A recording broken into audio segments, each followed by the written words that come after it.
Here it is given that f of x is x raised to power greatest integer of x plus 1 and jx is x square plus x square upon 3, and we have to find the minimum value of f gx for which both fx and gx are real numbers. So first of all, find the value of f gx,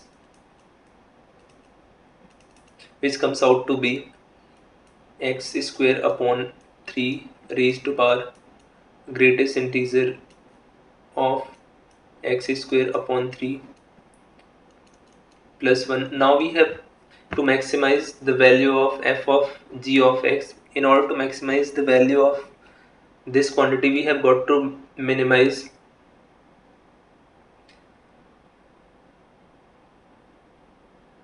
now we have to minimize the value of f gx. In order to minimize the value of this quantity, we have got to minimize the value of x square upon 3 raised to power greatest integer function of x square upon 3. X can assumes value in three different ranges: 0 to 1,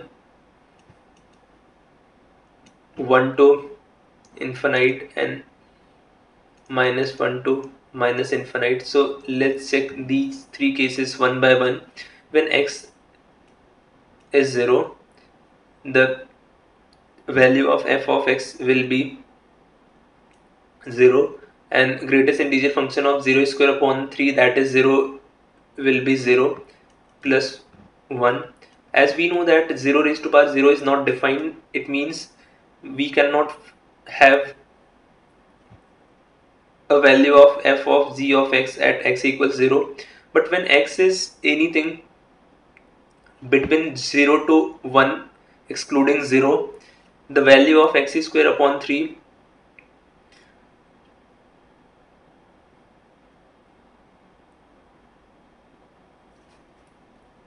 will always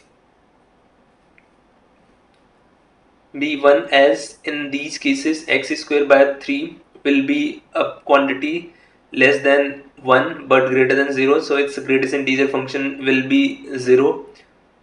So in this range, the value of the required function is 2.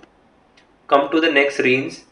When we take x greater than 1, let's take its value 2. In this case, we come to know that the value of fgx is always greater than 2, and similar would be the case when we consider value of x in the range of minus 1 to minus infinite excluding minus infinite, because which is not defined. The value of f of gx will always be more than 2, so the minimum value that f of gx can assume is 2, which is option B.